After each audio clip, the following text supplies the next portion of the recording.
So, Sadiq Khan, the Mayor of London, that beacon of hope and positivity and management, the guy who made a number of empty promises in 2016 during his campaign, not only he's broken those promises, but he's also made some new additions towards his poor and terrible track record as mayor. So in this video, we're going to talk about how the Taxpayers Alliance have now exposed a new story about how Sadiq and his cronies have been using and wasting taxpayers' money on the Transport for London buses. And we basically have discovered that over 500 TfL buses are now earning over £100,000. And there are a couple of cases that some of them are earning a few hundred thousand pounds. Firstly, this is more than the Prime Minister gets and a lot of other people, just for being a bureaucrat. It's absolutely disgusting, and also this is the same TfL that a couple of weeks ago almost went bust, and they had to go begging the central government to bail them out using taxpayers' money. Classic.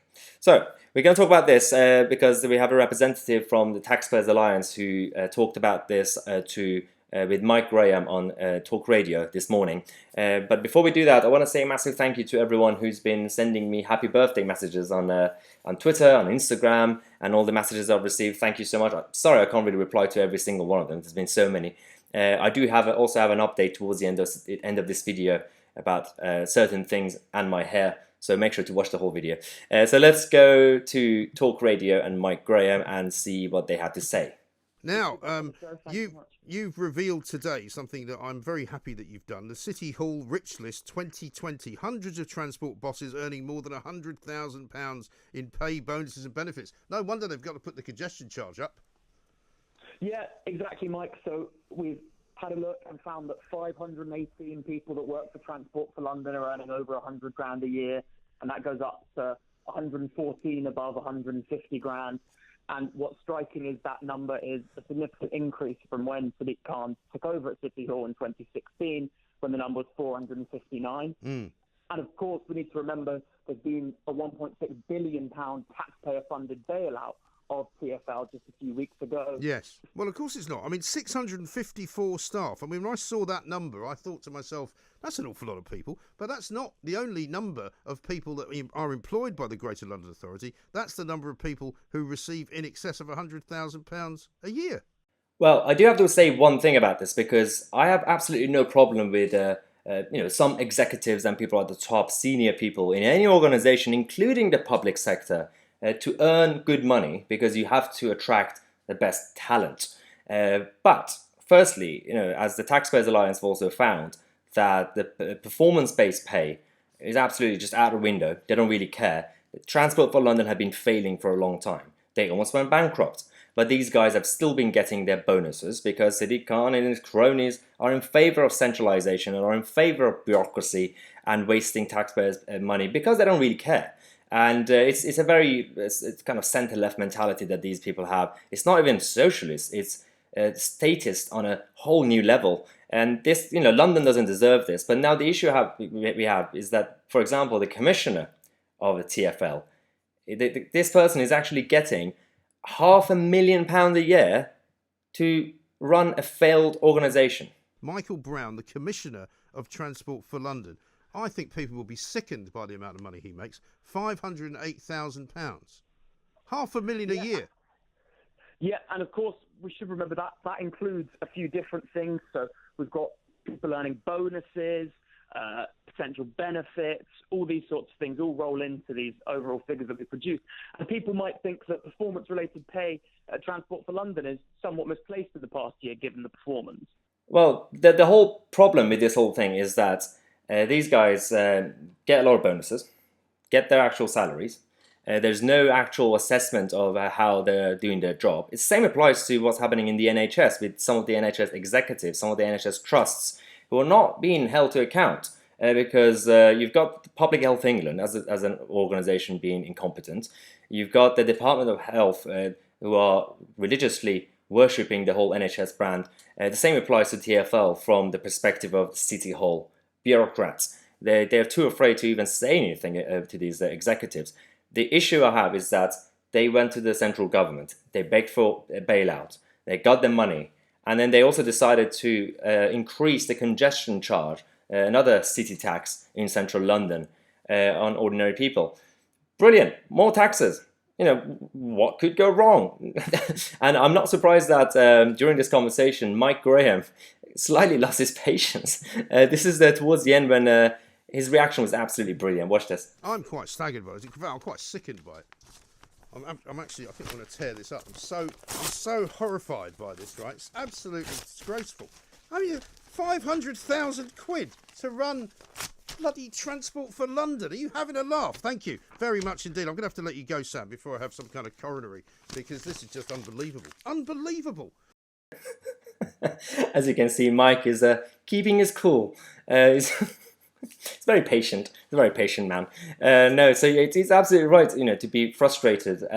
But I'm going to keep my cool and stay positive because, this thing cannot last. Sadiq Khan will go one day.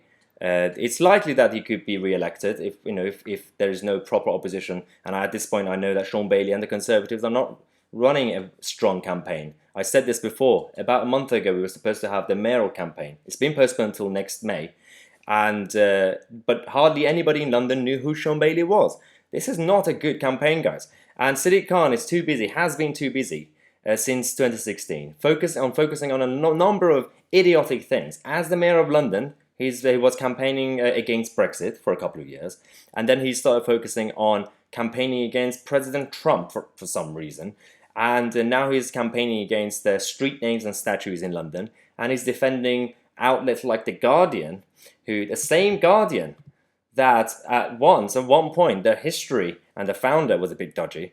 And so these guys who are going against these statues and the British history, this is the same Guardian that at one point back in the 1860s said this against Abraham Lincoln. They said that it was an evil day for both for America and the world when he, Lincoln, was chosen president of the United States, because Lincoln had a campaign against Confederacy, and also the whole issue was that at the time, The Guardian and outlets like that were against this campaign, and now they have the moral high ground. So this is according to Guido Fawkes. Perhaps the opposition to emancipation of slaves was driven by the views of their founder, John Edward Taylor, who made his money in the cotton trade, an industry that prospered on the backs of cotton-picking slaves.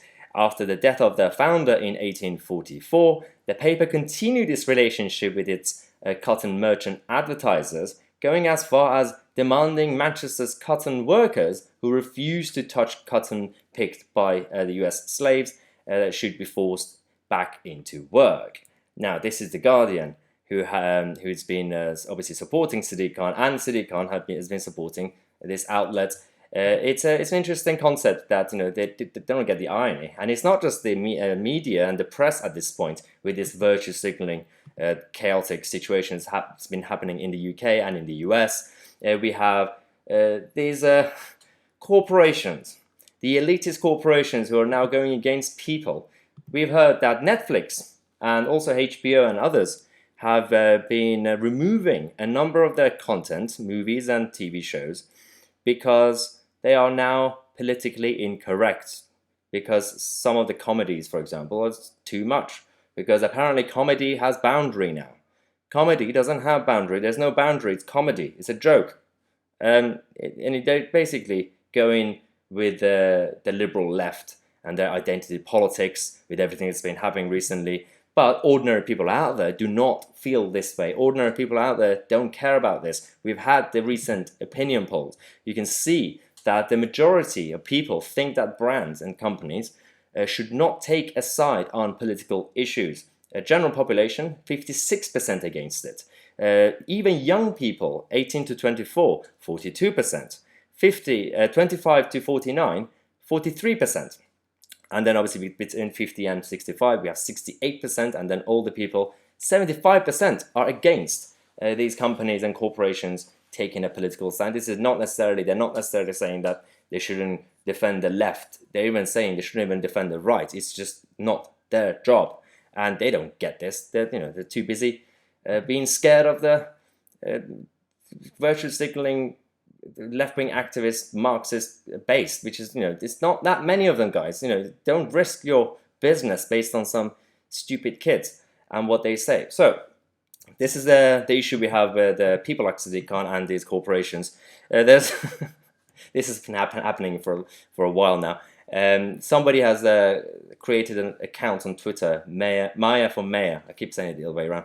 I post this because I'm actually, at first I was like, what's going on here? But actually I'm quite enjoying the memes that they're tweeting. So if you want to go check it out. But I do have an update for you on my hair, the whole situation, because I know everybody's been asking. I don't know if you can see any difference, but there was an attempt the other day, a couple of nights ago. Lacey was basically trying to cut my hair, and she tried. And just watch this video and I'm going to come back to it.